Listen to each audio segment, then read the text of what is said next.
একটা মেয়ে ধর্ষিতা হয়েছে, এজন্য ইসলাম দিয়ে যদি আইন কায়েম করা হয় 24 ঘন্টার আলটিমেটামে সব বিচার হয়ে যাবে, যেরকম ঠিক কিনা? আর কোন ধর্ষক বাংলার জমিনে জন্মাতো না, চিল্লায় বলো ঠিক কিনা? ইসলাম বলে চোরের হাত কেটে দাও, জেনা ব্যভিচার করলে ডেথ পেনাল্টি। সৌদি আরবে হেড অফ করে, গলা কেটে ফেলে।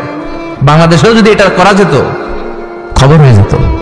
আর কোন ধর্ষক বাংলার জমিনে জন্মাতো না, চিল্লায় বলো ঠিক কিনা?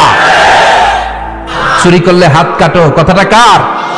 السارق والسارقة فاقطعوا أيديهما جزاء بما كسبا نكالا من الله والله عزيز حكيم.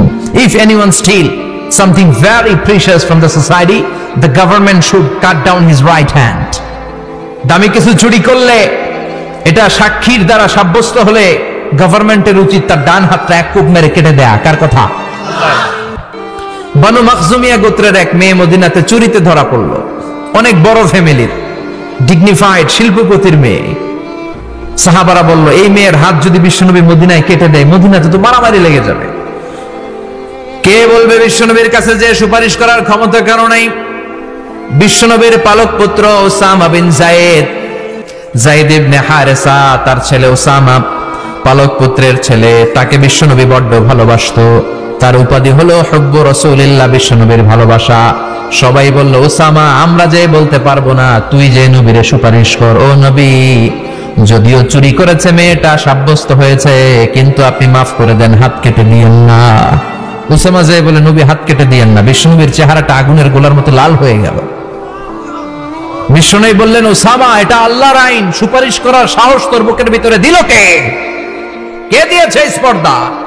লাউ আন্না ফাতিমা বিনতে মুহাম্মদ সারাকাত লাকাতা মুহাম্মাদুন ইয়াদাহা। এই মেয়ে তো দূরের কথা, আমার কলিজার টুকরা, নয়নের পুটুলি, জান্নাতি নারীদের সর্দারিনী আমার মেয়ে ফাতেমাও যদি চুরিতে ধরা পড়ে, আমি তলোয়ারটা বের করে ফাতেমার হাত কেটে দিতে 1 সেকেন্ডও দেরি করব না। কারণ আইনটা কার?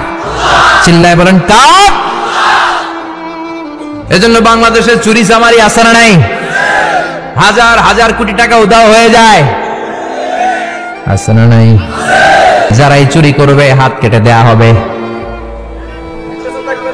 বাইতুল মুকাররমের স্কয়ারের সামনে হাত কেটে দেয়া হবে। আর প্রতিটা চ্যানেল লাইভ ব্রডকাস্ট করবে, এটা সরাসরি সম্প্রচার। আমরা সবাই দেখবো কেমনে চোরদের হাত কাটে। এই নিয়ম যদি করে দেয়, দেশে আর চোর খুঁজে পাওয়া যাবে? কথা কন। তবে এই চোর লাউ চোর, ডাইল চোর, মুরগি চোর না, যারা হাজার কোটি টাকা মেরে দেয়।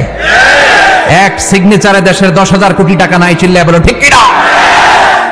এই চোরদের বিচার যদি করা যেত, তাহলে এই দেশে আর দুর্নীতি থাকতো না। দুর্নীতি দমন কমিশনের দরকার হতো না। মন্ত্রীদের রাতের ঘুম হারাম হতো না। এটা মদিনার সমাজ হয়ে যেত, শান্তির বাংলাদেশ হয়ে যেত। ঠিক